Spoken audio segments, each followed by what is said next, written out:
목사의 예수님께 올인하는 5분 영성 칼럼.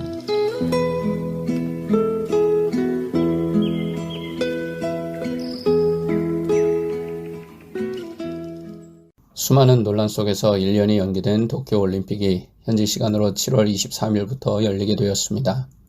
이 올림픽의 꽃으로 불리는 종목이 있는데 바로 마라톤입니다.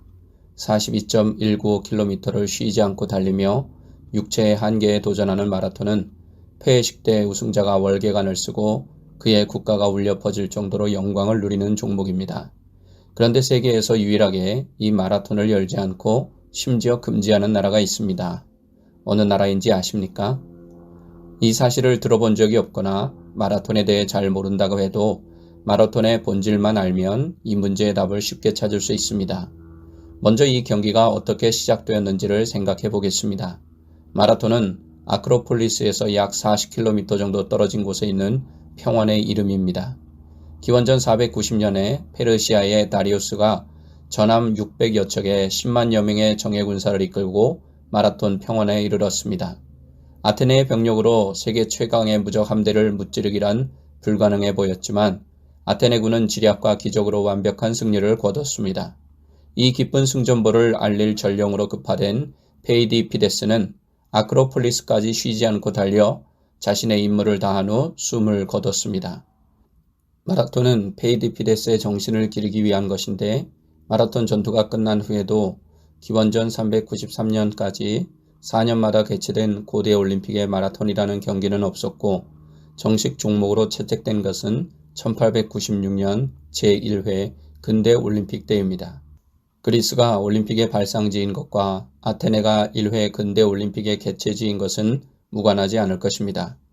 쉽게 말해 기원전 490년에 아테네가 페르시아 군대를 무찌른 역사를 세계가 마라톤으로 기념하는 셈이니까 페르시아의 후예인 이란으로서는 당연히 언짢을 수밖에 없습니다. 그래서 이란은 마라톤 경기를 열지 않고 금하고 있으며 1974년 테헤란 아시안게임에서도 마라톤 경기는 열리지 않았습니다. 이렇게 마라톤에 대해 잘 몰라도 그 본질을 이해하니까 답을 찾을 수 있습니다. 사실 오늘날 우리도 삶의 본질을 잃어버려 복잡하고 어렵게 살 때가 많습니다. 한 율법사가 예수님을 찾아와 꼬투리를 잡고자 질문을 했습니다. 수많은 계명 중에 가장 큰 계명이 무엇입니까? 예수님은 한마디로 상황을 정리하셨습니다. 첫째는 내 마음을 다하고 목숨을 다하고 뜻을 다하고 힘을 다하여 하나님을 사랑하라 하신 것이요. 둘째는 내 이웃을 내 자신처럼 사랑하라 하신 것이다. 여기서 우리가 알고 있는 대로 하나님을 사랑하라는 것은 수직적인 사랑을 말합니다. 하나님과 우리의 관계 그리고 명령의 하달구조 사이에 걸리는 면이 있으면 안 됩니다. 우선순위를 하나님께 드리고 내 권위와 권리를 주께 이양하는 것이 하나님에 대한 사랑입니다. 내 삶과 마음, 교회는 하나님의 주권적인 통치가 이루어지는 하나님의 나라가 되어야 합니다. 그런데 안타깝게도 우리는 내가 이해할 수 있을 때만 하나님을 따르고 사랑합니다. 왜 그럴까요? 하나님께서 주인이 아니라 내가 주인이기 때문입니다. 내가 주인이 되면 하나님을 온전히 사랑할 수 없습니다. 내 형편과 처지가 어떠하든 내 감정과 관계가 어떤 상태이든 상관없이 모든 권리를 하나님께 드려야만 하나님을 마음과 뜻과 목숨을 다해 사랑할 수 있음을 기억하면 좋겠습니다. 그리고 이웃을 사랑하라는 것은 수평적 사랑을 말합니다. 수평적 사랑은 하나님께 받은 은혜와 복음의 능력을 가지고 성령님의 도우심으로 이웃을 사랑하는 것입니다. 여기서 중요한 것은 내 자신처럼 이라는 말씀입니다. 즉, 나와 이웃의 우선순위를 동등하게 두고 사랑해야 한다는 말입니다.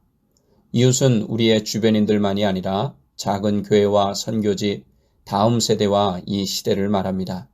이웃에 대한 사랑은 내 선택이 아니라 주님이 말씀하신 계명, 즉 명령이고 신앙생활의 필수이고 의무입니다.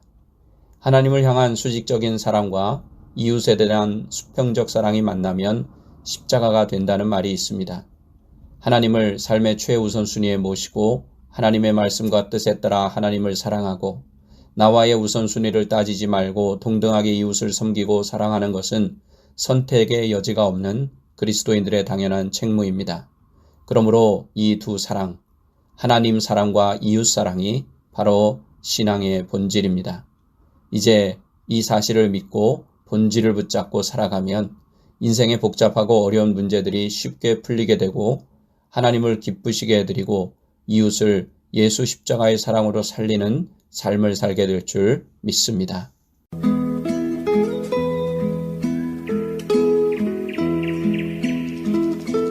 지금까지 시카고 안디옥 교회를 담임하시는 이일 목사의 예수님께 올인하는 5분 영성 칼럼이었습니다.